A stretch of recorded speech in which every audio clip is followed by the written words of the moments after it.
मेरे पति के मरने के बाद जब मैं रात को सोती थी तो ऐसा लगता कि मेरे साथ कोई सो रहा है।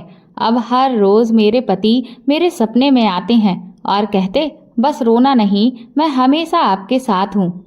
लेकिन मैं हर सुबह हैरान होती जब बिस्तर के दूसरी तरफ किसी के लेटने के निशान होते। एक दिन रात को ये जानने के लिए मैंने अपने साथ किसी और को लेटने पर मजबूर किया और फिर आधी रात को। मेरा नाम सुहाना है। मैं आपको अपनी ऐसी कहानी सुनाने जा रही हूँ जिसको सुनकर आप भी सोच में पड़ जाएंगे। मेरे साथ भी कुछ ऐसा ही हुआ था जिस पर मुझे भी यकीन नहीं आता था, लेकिन जो कुछ मेरे साथ हुआ मेरे लिए यकीन करना ज़रूरी बन गया था। मगर मैं सच्चाई का पता लगाना चाहती थी। मैं बहुत खूबसूरत हूँ, लेकिन शायद मेरी किस्मत इतनी खूबसूरत नहीं थी। मैं अपने माँ बाप की इकलौती बेटी हूँ। मेरी शादी की उम्र हो चुकी थी। मेरे माँ बाप ने मेरे लिए रिश्ता देखना शुरू कर दिया। एक दिन मैं अपनी दोस्त काजल के साथ उसके घर बैठी थी। मेरी माँ मुझे सब जगह ढूंढ रही थी, जैसे मैं कहीं खो गई हूँ। मैं जवान थी, लेकिन मेरी माँ मेरी परवाह बिल्कुल किसी छोटे बच्चे की तरह करती थी। वो मेरी सहेली के घर आई और कहने लगी, तुम यहाँ पर बैठी हो, घर चलो, जल्दी तुम्हें देखने के लिए रिश्ते वाले आए हैं। और तुम्हारा मोबाइल कहाँ है? मैं तुम्हें कितनी देर से कॉल कर रही हूँ, लेकिन तुम्हारा नंबर बंद जा रहा है। अपना फ़ोन क्यों बंद कर रखा है तुमने? मैंने माँ से कहा, मेरे फ़ोन की बैटरी ख़त्म हो गई होगी, शायद इसीलिए बंद हो गया होगा। मैं अपने घर जाने के लिए तैयार हो गई। तभी मेरी सहेली मेरे साथ चलने लगी।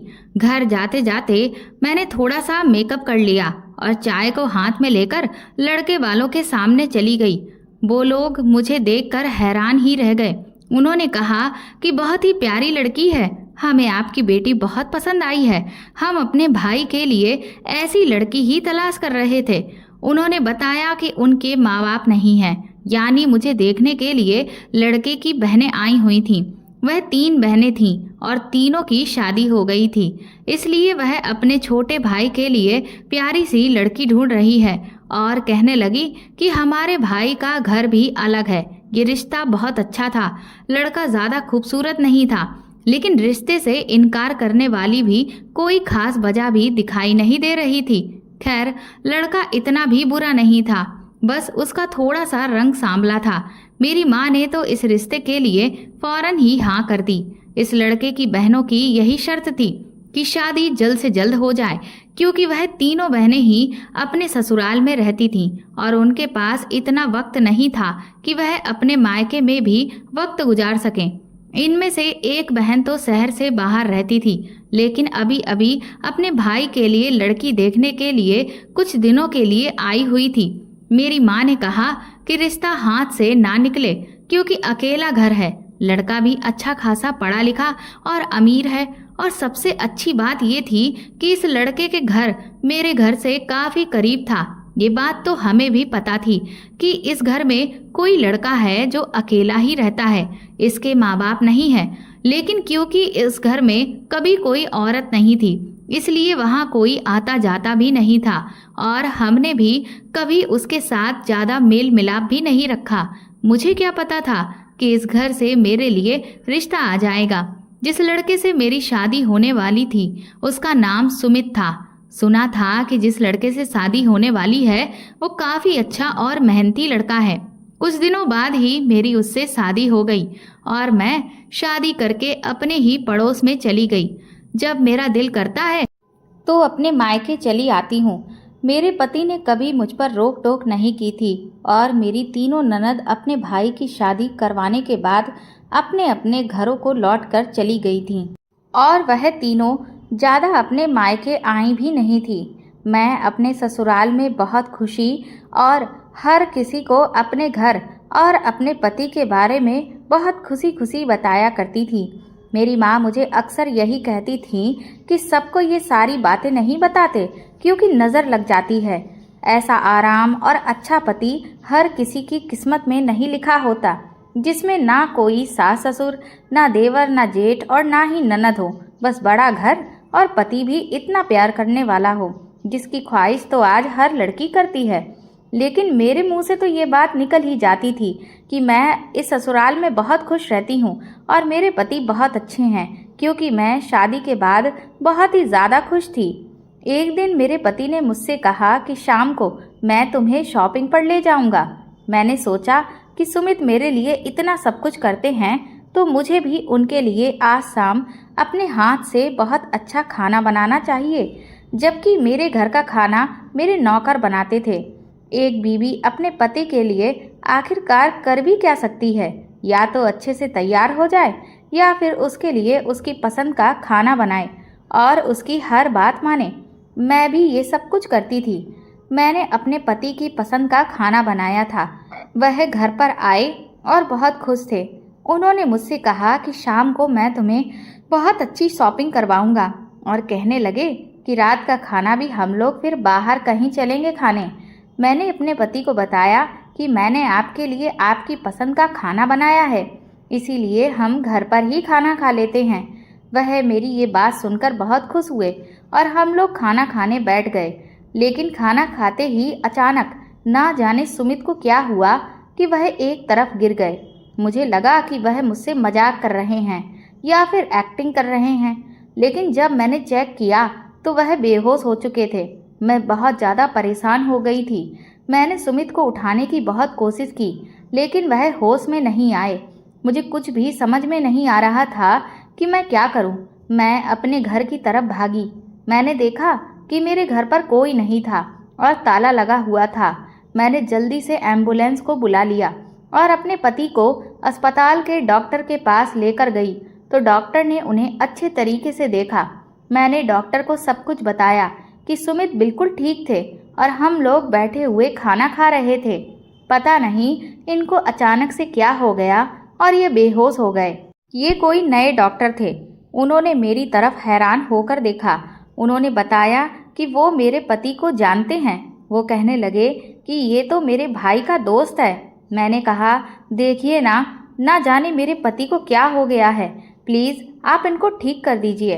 वो सुमित को अंदर ले गए और इधर मैं काफ़ी परेशान होकर बाहर ही बैठ गई थी। मेरे हाथ पैर कांपने लगे थे। मुझे कुछ भी समझ में नहीं आ रहा था कि ये सब क्या हो गया है। डॉक्टर बाहर आए।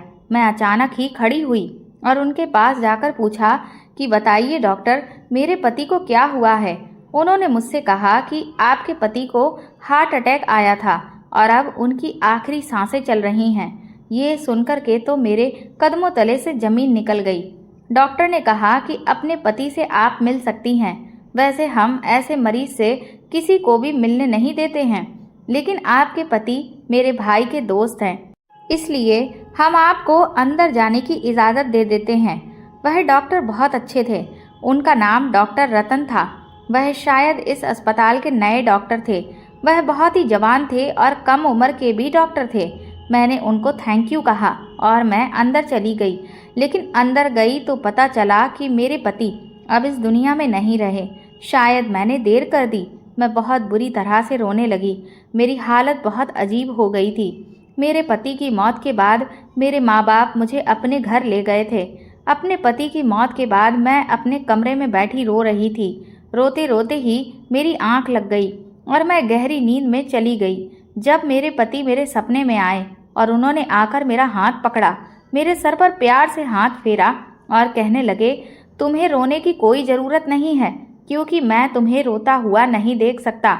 मैं चाहता हूँ कि तुम पहले की तरह खुश रहो जैसे तुम पहले रहती थी, और तुम्हें अपने मायके में रहने की कोई ज़रूरत नहीं।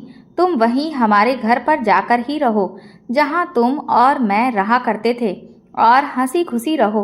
तुम फिक्र मत करो, सब कुछ ठीक हो जाएगा। मैंने कहा, सुमित, तुम्हारे बगैर कैसे कुछ ठीक हो जाएगा। मैं तो तुमसे बहुत मोहब्बत करने लगी थी। तुम्हारे बिना कुछ ठीक नहीं हो सकता और मैं तुम्हारे बिना नहीं रह सकती। मुझे तुमसे मोहब्बत हो गई है। मैं तो सारी ज़िंदगी तुम्हारे साथ गुजारना चाहती थी, और अभी हमारी शादी को 2 महीने ही तो हुए थे और तुम मुझे छोड़कर चले गए। मैं यहाँ तुम्हारे बिना अकेले कैसे ज़िंदगी गुजारूंगी। सुमित ने कहा कि किसने कहा मैं तुम्हें छोड़कर चला गया हूँ। मैं तुम्हें छोड़कर गया ही नहीं हूँ। मैं तो यहीं हूँ तुम्हारे पास। मैं हमेशा तुम्हारे साथ ही रहूँगा। लेकिन ये याद रखना कि जब भी तुम्हें मुझसे मिलना हो तो उसके लिए तुम्हें हमारे घर आना पड़ेगा। वहाँ मैं हमेशा तुम्हारे साथ रहूँगा।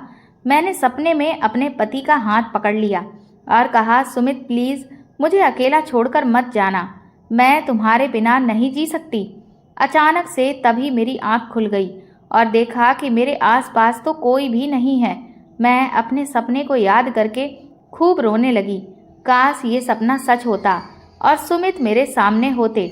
मेरे पति को गुजरे हुए अभी 10 दिन हो गए थे। इस दौरान मेरी दोस्त काजल भी मुझसे मिलने के लिए कई बार आ चुकी थी। बेचारी मेरे पास आकर मुझे तसल्लियाँ दिया करती थी और मुझे चुप कराती थी कि इतना नहीं रोते, बस करो, तुम अपनी तबीयत खराब कर लोगी। मैं काजल से गले लगकर खूब रोती थी। मैंने अपने सपने के बारे में सिर्फ काजल को ही बता रखा था। काजल ने जब मेरे सपने के बारे में सुना तो उसे मेरे सपने पर यकीन नहीं हुआ था, क्योंकि वह सपनों में विश्वास नहीं रखती थी। लेकिन उसने मुझे कुछ नहीं कहा। मैं भी ये समझती थी कि ये सिर्फ एक सपना ही है जो मेरे शांत दिमाग ने बनाया है। लेकिन अगर ये सच होता तो कितना अच्छा होता।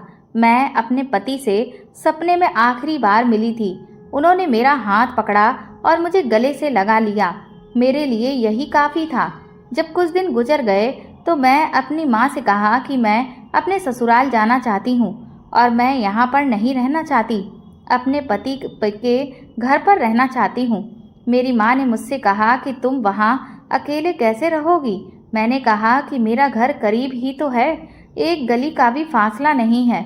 अगर मुझे कुछ परेशानी हुआ करेगी तो मैं यहाँ पर आ जाया करूँगी, लेकिन मुझे वहीं पर रहना है, मुझे वहीं पर सुकून मिलेगा। मेरी माँ मुझे मना कर रही थी, मगर मेरे पापा ने कहा कि अगर इसे वहाँ खुशी मिलती है तो इसे वहाँ जाने दो, कुछ दिन में ये नॉर्मल हो जाएगी तो फिर वापस आ जाएगी।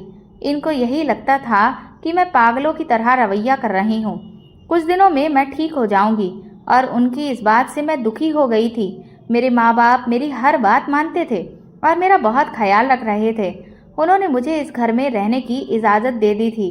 वैसे भी मेरा घर ज़्यादा दूर नहीं था। मैं रात को अपने कमरे में आई। वही मेरा कमरा था जहाँ मैं और मेरे पति रहते थे। मैं बिस्तर को ऐसे ही सेट किया जैसे रोज़ रात को सोने से पहले किया करती थी और अपनी जगह पर आकर मैं सो गई। मेरे दिमाग में सिर्फ सुमित ही आ रहे थे और मैं खूब रो रही थी और आंखों से आंसू रुक ही नहीं रहे थे। अचानक ही कमरे में कुछ हुआ। मैंने लाइट ऑफ करके चुपचाप मैं लेट गई थी। मुझे फिर ऐसा लगा जैसे पीछे मेरे पति की जगह पर कोई आकर लेट गया है। मेरे कदमों तले से जमीन निकल गई, मेरी सांसें तेज हो गईं और मेरे दिल की आवाज़ मेरे कानों में गूंजने लगी। मेरे अंदर हिम्मत ही नहीं थी कि मैं पलट कर देखती। मैं बहुत ज़्यादा डरने लगी थी। जब कोई इस दुनिया से चला जाता है तो इंसान चाहता है कि वह कहीं से भी वापस आ जाए और हम उसको देख सकें, लेकिन यह एहसास ज़िंदगी में इतना खौफनाक होगा मुझे अंदाज़ा भी नहीं था। मैं बहुत ज़्यादा डरने लगी थी, बल्कि मुझे ये महसूस हो रहा था कि बेड पर कोई लेटा है और उसके वजन से बेड भी नीचे झुक गया था। मुझ में पलटने की हिम्मत नहीं हुई और यकीन हो गया कि शायद मेरे पति ने मुझे सपने में आकर जो भी कहा था वह सच था। शायद वो सपना नहीं था, वो सचमुच मेरे साथ थे और मेरे पीछे लेटे हुए थे। सुमित इस दुनिया में तो नहीं थे, ये तो मुझे पता है, लेकिन ये सुमित ही हो सकते हैं।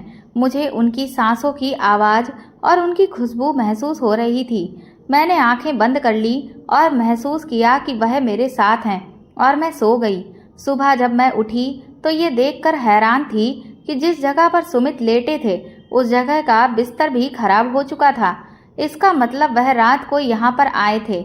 उन्होंने मुझसे कहा था कि वह हमेशा मेरे साथ रहेंगे और रोज़ रात को मुझसे मिलने के लिए आया करेंगे, लेकिन सिर्फ अपने घर में ही आएंगे। अगले दिन मैं अपनी माँ की तरफ चली गई। उन्होंने मुझे रात को अपने पास ही रोक लिया क्योंकि बाहर बहुत तेज़ बारिश हो रही थी। उन्होंने कहा कि आज रात जाने की कोई ज़रूरत नहीं है, आज तुम यहीं पर रुक जाओ। लेकिन आज रात मेरे साथ ऐसा कुछ भी नहीं हुआ। अपने मायके में आकर मुझे कोई भी सपना नहीं आया, लेकिन मुझे तो अपने पति के साथ रहना था क्योंकि मुझे उनसे बात करनी थी, मुझे उन्हें महसूस करना था। इसलिए मैंने इरादा कर लिया कि मैं अपने पति के ही घर में रहूंगी। अगले दिन जिद करके मैं अपने घर चली गई। रात होते ही फिर से यही एहसास महसूस होने लगा। इस बार अचानक से मुझे ऐसी नींद आई कि मुझे कुछ पता ही नहीं चला कि मैं कहाँ हूँ। लेकिन जब सुबह उठी तो मेरा दिल बहुत हल्का हो चुका था। मुझे ऐसा लग रहा था जैसे सब कुछ ठीक है। मुझे ऐसा महसूस हो रहा था जैसे मेरा पति मेरे साथ है, जैसे अभी भी वह जिंदा हैं और इस घर में रहते हैं, जैसे वह वापस काम पर चले गए हों और मुझे अपने सारे काम निपटाने हैं। मेरे पति भी इस दुनिया में नहीं थे, पर मेरे साथ ज़रूर थे और मैं अपनी सारी ज़िंदगी भी ऐसे ही गुजार लेती। रोज़ रात को जब मैं करवट बदल कर सो जाती थी तो मुझे महसूस होता था कि पिछली तरफ कोई लेटा हुआ है। एक दिन मैंने हिम्मत की और सोचा कि आज मैं करवट बदल कर ज़रूर देखूंगी कि वहाँ पर मेरे पति हैं या नहीं। लेकिन जब मैंने करवट बदली तो वहाँ पर कोई भी नहीं था और काफ़ी देर गुजर जाने के बाद भी मुझे कोई हलचल नहीं दिखाई दी। इसका मतलब वह नहीं चाहते थे कि मैं उनको देखूं।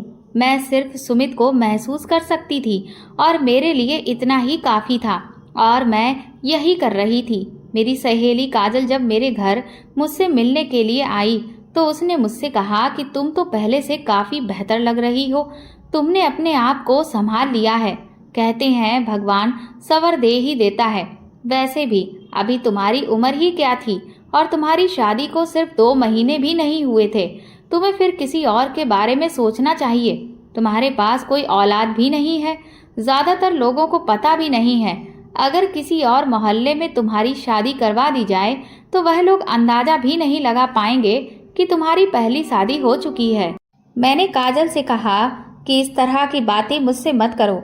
मैं अपनी ज़िंदगी में बहुत खुश हूँ। बस जो जैसा चल रहा है वैसा ही चलने दो। उसने मुझसे कहा कि तुम अपनी ज़िंदगी बर्बाद कर लोगी। कितना वक्त गुजारोगी अकेले में। इंसान अकेले अपनी पूरी ज़िंदगी नहीं गुजार सकता और औरत तो कभी अपनी ज़िंदगी नहीं गुजार सकती। मैंने कहा कि मुझे कोई परेशानी नहीं है, बस मैं अपनी ज़िंदगी में बहुत खुश हूँ। मुझे रात को बहुत अजीब अजीब तरह के सपने भी आने लगे थे। शायद वही पल मुझे याद आ जाते थे जो मैंने अपने पति के साथ गुजारे थे। लेकिन मुझे इतनी सुकून की नींद आज तक नहीं आई थी। पता नहीं मुझे इतनी अच्छी नींद कैसे आ जाती थी कि मुझे होश तक नहीं रहता था। कभी कभी तो मुझे महसूस होता था कि मेरे साथ बिस्तर पर मेरे पति सो रहे हैं और इसके बाद अचानक से ही मुझे नींद आ जाती थी। मुझे ऐसा लगता था जैसे अपने पति की कमी महसूस नहीं होती। और सबसे बड़ी बात मेरे लिए ये थी कि मेरे पति मेरे सपने में आए थे। उन्होंने मुझे यही बात की थी कि वह हमेशा मेरे साथ रहेंगे। जिस दिन मैं अपनी माँ के घर जाती थी उसी दिन ऐसा कुछ भी नहीं होता था। अब तो मेरी माँ को भी मेरी फिक्र होने लगी थी क्योंकि मेरी हरकतें बहुत अजीब सी हो गई थीं। कभी कभी बैठे बैठे मैं मुस्कुराने लगती और कभी अपने पति के बारे में सोचकर खुद से ही बातें करने लगती थी। मेरी माँ ने मुझसे कहा कि तुम्हें अकेला नहीं रहना चाहिए।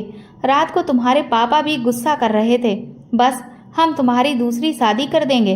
मैंने कहा मैं दूसरी शादी नहीं करूँगी। शादी करने की बात आप अपने दिमाग से निकाल दीजिए। पहले मैंने आप लोगों की मर्जी के मुताबिक शादी कर ली थी। फिर क्या हो गया? मेरे साथ किस्मत ने ये क्या कर दिया? अब मैं फिर से शादी नहीं करना चाहती। मैंने ये बात ऐसे कही थी कि जैसे ये मेरा आखिरी फैसला है। माँ भी काफ़ी परेशान हो गई थी और उन्होंने काजल को कहा कि तुम ही इसको समझाओ। वो भी बार बार मुझसे बात करने के लिए आई थी। एक दिन वह मुझे अपने घर ले गई। उसके घर में फंक्शन हो रहा था। वहाँ पर बहुत सारे मेहमान बैठे हुए थे। तभी मेरी नज़र उस डॉक्टर पर पड़ी जिसने मेरे पति का इलाज किया था। मैंने काजल से पूछा कि ये यहाँ पर क्या कर रहा है, तो काजल ने मुझे बताया कि दरअसल ये मेरा दोस्त है और ये मेरे साथ में ही पढ़ता था। मैंने कहा कि तुमने कभी इसके बारे में मुझे बताया ही नहीं। फिर उसने बताया कि वह बहुत अमीर है और दूसरे शहर में रहता है और अब उसकी जॉब यहाँ के ही एक अस्पताल में लगी हुई है, इसीलिए ये अभी यहीं पर शिफ्ट हो गया है। इसलिए अब ये मेरे घर भी आता जाता रहता है। मैंने कहा ये वही डॉक्टर है जिसके हाथों में मेरे पति ने अपनी आखिरी सांस ली थी। काजल ने मुझे बताया कि उसको पता है, वह तुम्हें जानता है और तुम्हारे पति को भी जानता है क्योंकि उसके भाई के साथ तुम्हारे पति की दोस्ती थी और ये दोनों एक साथ काम किया करते थे।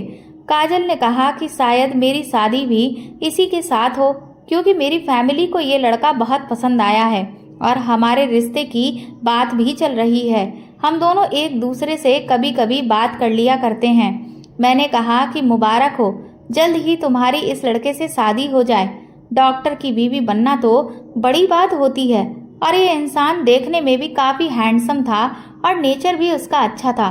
वो कहने लगी, देखो क्या होता है आगे। मैं अपनी सहेली के लिए बहुत खुश थी। मैं हर वक्त अपने पति के बारे में सोचती रहती थी। वह वक्त जो मैंने अपने पति के साथ गुजारा और फिर जो मेरे साथ हुआ, जिस तरह से सुमित अचानक से इस दुनिया से चले गए। हम लोग जब साथ में बैठे थे, प्यार मोहब्बत की बातें कर रहे थे, सुमित कह रहे थे कि मैं तुम्हें शॉपिंग पर लेकर जाऊंगा, आज तुम बहुत खुश हो जाओगी। और वह मेरी जिंदगी का सबसे मनहूस दिन था। मुझे नहीं पता था कि मेरे पति को दिल का दौरा पड़ा है। उस डॉक्टर ने कहा था कि किसी को भी ये अचानक हो सकता है और जिन लोगों को दिल की परेशानी होती है, जब तक उन्हें पता चलता है तब तक मामला बहुत ज़्यादा खराब हो जाता है। हमारे रिश्ते को नज़र लग गई थी। मेरी माँ ठीक कहा करती थी कि अपनी खुशियों के बारे में सबको नहीं बताते हैं, लेकिन मैं तो बताती रहती थी। और फिर किसी की नज़र ऐसी लगी थी कि मेरी तो सारी दुनिया ही उजड़ गई थी। मैं अपने पति का ख्याल अपने दिल से नहीं निकाल सकती थी। मैं हमेशा परेशान रहने लगी, बस यही सोचती रही कि काश मेरे साथ ऐसा ना होता। आखिर मेरे साथ ऐसा क्यों हुआ? मेरा दिल बहुत उदास रहने लगा था। काजल के घर पर एक औरत आई हुई थी जो मुझसे बहुत ही प्यार से बातें कर रही थी। उन्होंने मुझे मेरे पति के बारे में पूछा। मैंने उन्हें अपनी सारी कहानी बता दी। मैंने उनसे पूछा कि जब कोई दुनिया से चला जाता है तो क्या वो दुनिया में वापस आ सकता है। उन्होंने कहा कि ऐसा बिल्कुल नहीं हो सकता, क्योंकि जब एक बार शरीर से आत्मा निकल जाती है तो फिर वो आत्मा भगवान के पास चली जाती है और फिर ये नामुमकिन है कि कोई भी आत्मा भगवान के पास से वापस आ जाए। मैंने कहा कि लेकिन ऐसा भी होता है कि मरे हुए लोग आपका साथ चाहते हो, वो मरे हुए लोग वापस आ जाते हो।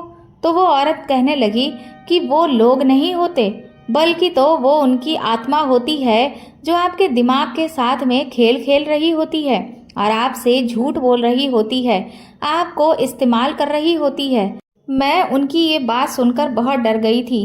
इसका मतलब ये था कि वो मेरे पति नहीं, उनकी आत्मा है जो कि भटक रही है। मुझे बहुत डर लगने लगा था। मुझे समझ में नहीं आ रहा था कि मैं क्या करूं।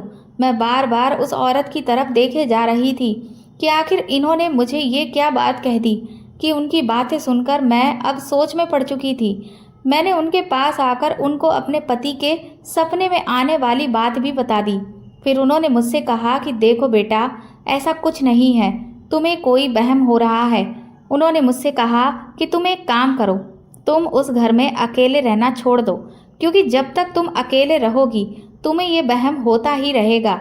मैंने कहा कि अगर मैं अपने मायके में होती हूँ तो तब तो ऐसा नहीं होता। उन्होंने कहा कि ठीक है, तो तुम उस घर में नहीं रहो, वहाँ पर क्यों रहती हो? इस बात को अपने दिमाग पर सवार मत करो। मेरा दिल अभी भी नहीं मान रहा था और जो सपना मैंने देखा था फिर उसका क्या था? मुझे बहुत डर लग रहा था। मैंने सोच लिया था कि मुझे क्या करना है। मैंने ये सारी बात अपनी सहेली को बता दी थी। मैंने उससे कहा कि तुम एक रात मेरे साथ उस घर में रहोगी। उसे भी डर लग रहा था, लेकिन मैंने उससे बात की और फिर उसे मना लिया। उसने कहा कि ठीक है, लेकिन हम पूरी रात सोएंगे नहीं, और अगर जरा सा भी कुछ हुआ तो मैं तुम्हारी माँ के घर भाग जाऊंगी।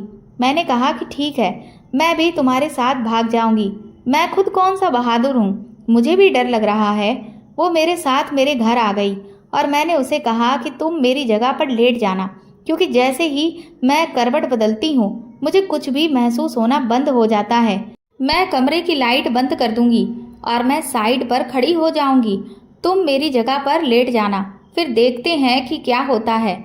वो बेचारी इतनी ज़्यादा डरी हुई थी कि बार बार रुकने के लिए इनकार किए जा रही थी। फिर मैंने उससे कहा कि देखो, तुम मेरी सहेली हो, तुम्हारे अलावा मैं किसी को भी कुछ नहीं बता सकती हूँ। मैं बहुत बड़ी मुश्किल में फंस गई हूँ। तुम मेरी मदद नहीं करोगी तो फिर कौन करेगा। काजल मेरी मदद करना तो चाहती थी, लेकिन वह बेचारी इतनी बहादुर भी नहीं थी और वह सिर्फ अपने डर की वजह से ही मना कर रही थी। फिलहाल मैंने उसको मना लिया और वह मान गई। उसने कहा कि तुम मेरी जान छोड़ भी नहीं सकती। चलो एक काम करते हैं, इस काम के हो जाने के बाद तुम इस घर में अकेली बिल्कुल भी नहीं रहोगी। तुम मुझसे इस बात का वादा करो, यहाँ चाहे जो भी हो, इसके बाद तुम यहाँ पर नहीं रुकोगी और दूसरी शादी भी करोगी। मैंने कहा ठीक है, मैं ऐसा ही करूँगी, लेकिन अभी तो मेरी मदद कर दो। मैं पर्दे के पीछे छुप गई। मैंने आज कमरे में थोड़ी सी रोशनी भी कर दी थी, लेकिन अभी भी कोई ज़्यादा रोशनी नहीं लग रही थी। बस इतनी थी कि ठीक से थोड़ा बहुत नज़र आता था। मेरी सहेली मेरी जगह पर लेट गई और बिल्कुल वैसे ही जैसे मैं लेट जाती थी, उसका चेहरा मेरी तरफ था। मैंने इशारे से कहा कि देखो, मैं यहीं पर खड़ी हूँ, तुम्हें डरने की कोई ज़रूरत नहीं है। वो शक्ल से बहुत ज़्यादा डरी हुई लग रही थी। मैं बेड की तरफ ही देख रही थी।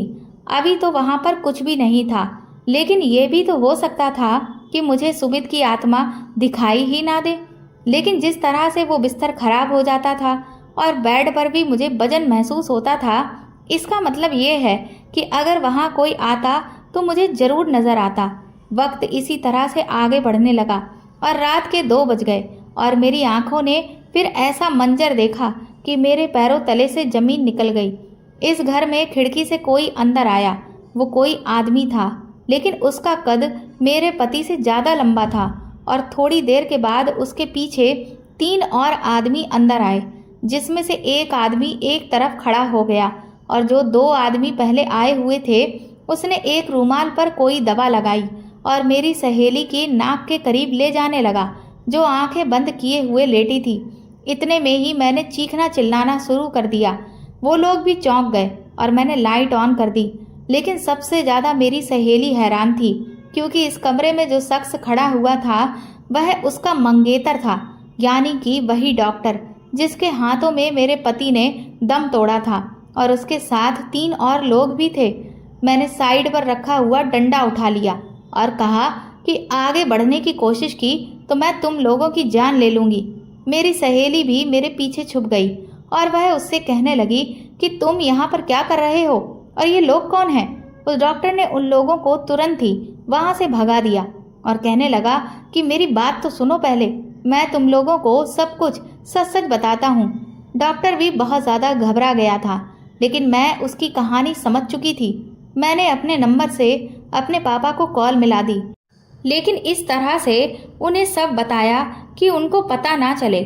थोड़ी देर के बाद वहाँ मेरे पापा भी पहुँच गए, क्योंकि मैंने घर के दरवाजे पर लॉक नहीं लगाया था, और मेरी माँ भी आ गई थी। उन्होंने डॉक्टर को पकड़ लिया और एक तरफ बिठा लिया। इसके बाद उसने सारी सच्चाई बता दी, जिसको सुनकर हम सबके होश उड़ गए थे। पहले तो वह कुछ बता ही नहीं रहा था, लेकिन शायद मेरे पापा ये बात समझ चुके थे, इसलिए वह बार बार उस पर हाथ उठा रहे थे और वह चुपचाप मार खा रहा था, क्योंकि उसकी गलती थी। और काजल, वो काफ़ी परेशान हो रही थी, क्योंकि उसका होने वाला वो पति था और उसका यहाँ क्या काम था। और जिन लोगों को वह अपने साथ में लेकर आया था, वह पता नहीं कौन लोग थे, लेकिन उसने उनको टाइम पर ही भगा दिया और खुद वह हमारे हाथ लग गया था। फिर उसने बताया कि उसे ये बात पता थी कि मैं इस घर में बिल्कुल अकेली रहती हूँ और मेरी दिमागी हालत भी इस वक्त ठीक नहीं चल रही है, इसीलिए मैं रात को यहाँ पर आ जाता हूँ और इसे क्लोरोफॉर्म सुंघाकर बेहोश कर दिया करता था। फिर मेरे साथ मेरे कुछ दोस्त भी आ जाया करते थे और वो ये समझती थी कि उसके पति की आत्मा आई है, जबकि उसके पति की आत्मा नहीं बल्कि मैं ही होता था। एक बार उसने देखा भी था तो मैं बेड के पीछे छुप गया था, इसलिए वह पलटकर कभी भी नहीं देखती थी।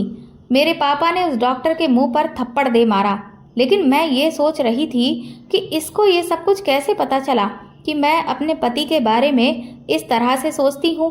इसको इस बारे में किसने बताया, क्योंकि मुझे तो ये सब कुछ सपने में आया था। जब मैंने उससे सवाल किया तो उसने काजल की तरफ देखा और काजल ने अपना सर झुका लिया। काजल ने बताया कि हम दोनों एक दूसरे से फ़ोन पर बात करते थे। तुमने मुझे ये बात बताई तो मैंने उसको भी बता दी। लेकिन मैंने इस तरह से इसको नहीं बताई थी। मैंने तो बस ये कहा था कि मेरी बेचारी सहेली बहुत दुखी है। अजीब अजीब से उसे आजकल सपने आते हैं और वह ये समझती है कि उसके पति की आत्मा रोज रात को उसके पास आती है उससे मिलने के लिए और फिर उसके बाद उसके साथ में ही सो जाती है। मुझे क्या पता था कि ये इंसान इतना घटिया है कि ये इस बात का फायदा उठा लेगा। मैंने तो उसको ये बात बस ऐसे ही बता दी थी। मैंने जब अपनी सहेली के मुंह से पूरी बात सुनी तो मैंने अपना सर पकड़ लिया। मेरे साथ इतना बड़ा हादसा हो गया था। मैं खड़े खड़े ही बेहोश हो गई। मेरे पापा ने उस डॉक्टर को पुलिस के हवाले कर दिया। काजल ने उसके साथ अपने सारे रिश्ते खत्म कर लिए और मैं फिर से अपनी जिंदगी के एक बहुत बड़े दुख से निकलकर दूसरे दुख में चली गई थी। ये मेरी गलती थी। मैंने इन सारी चीज़ों को अपने दिमाग पर सवार किया हुआ था। जब एक इंसान इस दुनिया से चला जाता है तो वह वापस नहीं आ सकता। ऐसे ही कुछ दिन गुजर गए। काजल ने अपने घर वालों को ये सारी बात बता दी और उस लड़के की पूरे शहर में खूब बेइज्जती हुई। उसकी नौकरी भी चली गई। उसकी जमानत हो गई थी, लेकिन अब उसे कोई भी नौकरी नहीं दे रहा था। मैं तो हैरान थी कि वह एक डॉक्टर था और डॉक्टर होकर उसने इतनी घटिया हरकत की। उसने मुझे जिस दिन पहली बार देखा था उसी दिन मुझे ऐसे देख रहा था कि जैसे मेरा दीवाना हो गया हो। मैंने अपने पति का घर बेच दिया और मैं अपनी माँ के साथ ही रहती हूँ। फिलहाल किसी से भी मैं शादी नहीं करना चाहती क्योंकि मैं अपने आप को वक्त देना चाहती हूँ। मैंने सोचा है कि मैं अपनी ज़िंदगी को सही से जीऊँगी। मैं जॉब करना चाहती हूँ ताकि मैं घर से बाहर निकलूँ तो मेरा ध्यान अपने बीते हुए कल की तरफ ना जाए। ये ज़माना कितना बुरा है, किसी की भी मजबूरी का फ़ायदा उठा लेता है। यहाँ पर तो लोग मरे हुए लोगों को भी नहीं छोड़ते। मुझे अंदाज़ा नहीं था कि मेरी किस्मत इतनी भी बुरी हो सकती थी। पता नहीं मुझे किसकी नज़र लग गई थी। क्या किसी ने ये सब कुछ मेरे साथ करवाया था या मेरे लिए बद्दुआएं की थी? मैं कुछ भी नहीं जानती थी, लेकिन मेरे साथ बहुत बुरा हुआ था। मैं अपने आप को बिजी रखना चाहती हूँ। फिलहाल तो मुझे अच्छी नौकरी मिल गई है और मैं अपनी ज़िंदगी में आगे बढ़ने की कोशिश कर रही हूँ। तो दोस्तों, आपको ये कहानी कैसी लगी हमें कमेंट करके ज़रूर बताएं और प्लीज़ इस कहानी को ज़्यादा से ज़्यादा शेयर और लाइक करके मेरे चैनल को सपोर्ट करें।